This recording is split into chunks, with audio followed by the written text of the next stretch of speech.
আগের ভিডিওতে তোমাদের দেখিয়েছিলাম যে আমাদের আত্মীয়-স্বজন সবাই চলে এসেছিল আর আমরা লাঞ্চের জন্য প্রস্তুতি নিচ্ছিলাম। অনেক গেস্ট নিমন্ত্রিত ছিল সেই দিন, কিন্তু লাস্টেই বাড়ির কজনেরই খাওয়ার ভিডিও আমি নিতে পেরেছি। আর এই ছিল আজকের মেনু। খুব সুন্দর খেতে হয়েছিল প্রত্যেকটা ডিশ। খাওয়া দাওয়ার পর্ব শেষ করে আমরা সবাই মিলে নাচের জন্য রেডি হয়ে গিয়েছিলাম। এই যে আমার ভাই, আর এদিকে আছে আমার দিদি, আর এদিকে আমরা নাচের জন্য বেরিয়ে পড়লাম। পাড়াতে সবাই ফার্স্টে আমরাই বের হয়েছিলাম নাচের জন্য। প্রথম রাউন্ড নেচে কিছুক্ষণ ফটোশুট করার পর দেখলাম আমার দিদি জামাইবাবুরাও চলে এসেছে, আর একদিকে ছিল আমার পিসে মশাই। আজকে বেশ ভালোই পেয়েছি দুজনকে কাট কম করার জন্য।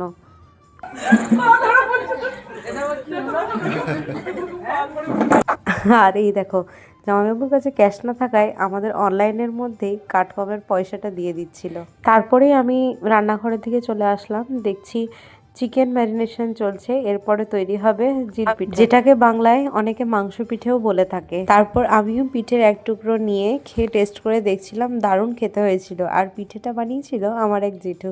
পিঠে খাওয়ার পর তারপরে ঠিক করলাম চলো নাচতে যাই। তারপরে হলো আমাদের সেকেন্ড রাউন্ড নাচ।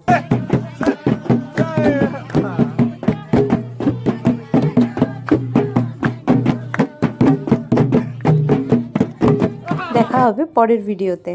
Bye bye.